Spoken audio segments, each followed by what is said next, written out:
세계 경제사를 통해 부국의 의미를 찾아가는 다큐멘터리 부국의 조건을 만나보겠습니다. 우리는 풍요와 빈곤이 공존하는 세상에 살고 있습니다.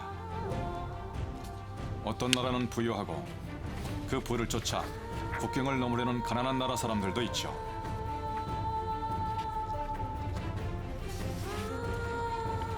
무엇이 이들 나라의 운명을 갈라놓았을까요? 해답은 이 도시와 관련되어 있습니다. 미국과 멕시코 접경지대엔 같은 이름을 가진 두 개의 도시가 있습니다. 이쪽은 미국 애리조나주 노갈레스, 8m가 넘는 국경 장벽 저쪽은 멕시코 소노라주 노갈레스시죠. 경제 사정이 확연히 다른 쌍둥이 도시 노갈레스, 1편 갈라진 도시에서 살펴봅니다. 지금은 미국 쪽 노갈레스 사람들이 평균 3배 이상 많이 벌고 더 나은 환경에서 삽니다. 미국과 멕시코는 과거 식민 지배를 받았다는 공통점이 있습니다. 다 아는 것처럼 미국은 잘 사는 나라입니다. 상대적으로 안정된 정치 제도와 다양한 기회, 공공 인프라가 제공되는 것이죠. 미국이 어떻게 부유한 나라가 될 수 있었는지 궁금했습니다. 멕시코 쪽 사정은 전혀 다릅니다. 국경 주변의 도로망은 여전히 열악하고 공공 서비스 수준도 낮습니다.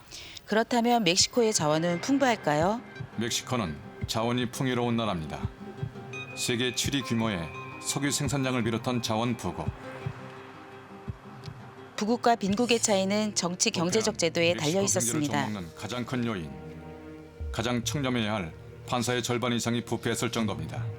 부패한 10인으로 선정된 사람들은 집권당의 전 장관이거나 연방 상원의원 등 고위 공직자가 대부분입니다. 부정부패가 만연한 멕시코의 현실이 안타깝기만 합니다. 역사를 거슬러 올라가 봅니다. 우리는 멕시코가 미국과 다르게 발전했다는 것을 보았습니다. 그 차이가 언제부터 시작됐는지 유럽의 식민지 시절로 한번 돌아가 보겠습니다. 아즈텍 문명을 말살했던 원주민은 스페인. 오래전부터 이곳에서 은을 채취해 장신구를 만들었습니다. 하지만 스페인이 광산을 개발한 후에 금은은 모두 스페인 차지가 됐고 원주민은 힘든 노예 노동에 대거 동원됐습니다. 스페인의 지배하에 수많은 원주민은 착취와 수탈 속에 살다 죽어갔습니다. 이번에는 스페인보다 뒤늦게 북아메리카에 도착했던 영국의 이야기를 해보겠습니다. 정당한 제도를 도입했습니다. 넓은 땅을 개척할 획기적인 제도가 필요했습니다. 개척을 하는 사람들에게 땅을 나눠주는 제도가 생긴 겁니다. 약탈과 착취의 역사가 이어진 멕시코와 달리 미국은 토지 분배 제도로 모두에게 골고루 땅을 분배했습니다. 1618년 모두에게 동등하게 땅이 지급됐고 그 이듬해 식민지 자치의회가 발족했습니다. 1900년 파리 만국박람회, 유럽을 위협하는 신흥부국으로 성장한 미국 전시관엔 가장 많은 사람들이 몰렸습니다. 미국의 경제적 발전에 있어 매우 큰 영향을 미친 전구. 전구라는 이 신기한 물건을 보기 위해서였습니다.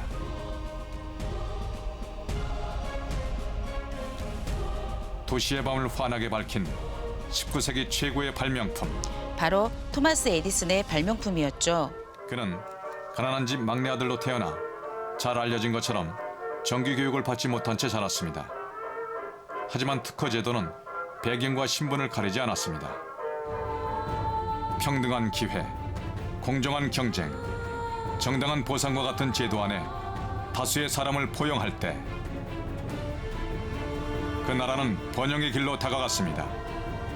그 반대를 선택한 국가는 실패했습니다. 갈라진 도시, 두 노갈레스가 우리에게 보여준 부국의 조건입니다. 공정한 경쟁과 평등한 기회, 우리 사회에서 잘 지켜지고 있는지 돌아보게 됩니다. 마지막 이야기는 신국부론입니다.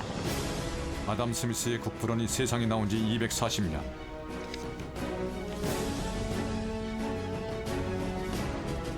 그 사이 세상은 많이도 변했습니다.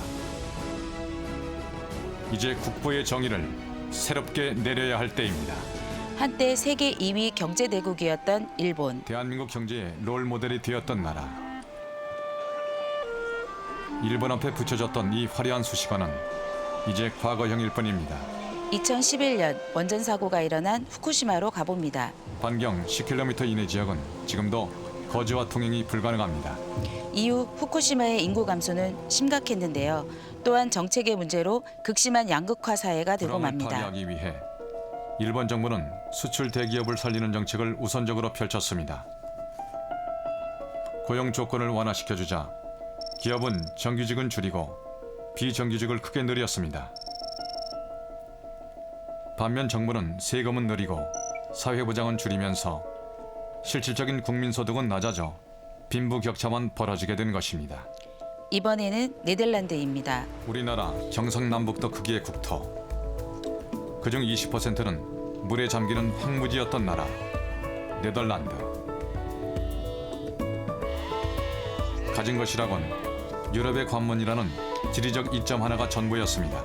네덜란드는 불안한 고용 시장을 극복한 역사가 이른바 있습니다. 네덜란드의 기적을 만든 바세나르 협약이 그것입니다.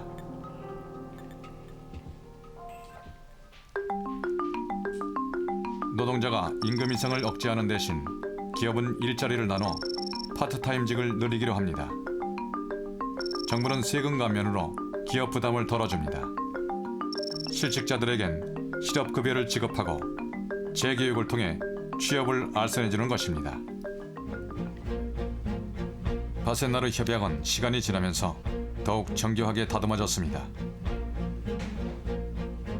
1993년 노동계와 재계는 파트타임 노동자에 대한 동등 대우를 보장하는 뉴코스 협약을 체결합니다.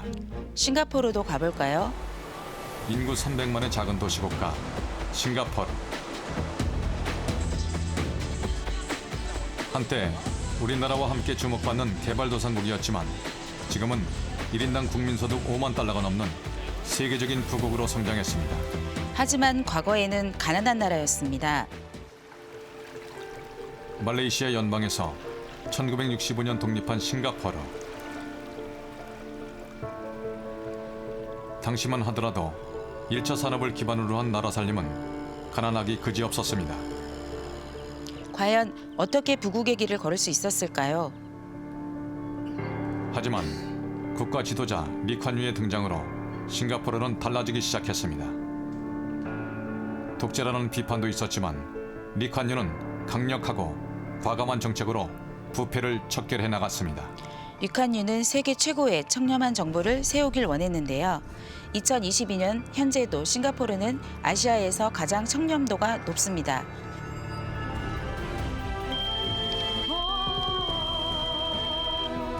부국을 향해 숨가쁘게 달려온 대한민국. 지금 필요한 것은 우리의 여건에 맞는 부국의 모델을 만들고 사회적 합의를 이루는 것입니다. 과연 우리는 어떤 부국으로 가야 할까요? 아담 스미스는 국민 대다수가 가난한 나라는 부국이라 할 수 없다고 했습니다. 대다수의 국민이 행복한 사회가 되길 바랍니다. 지금까지 부국의 조건이었습니다.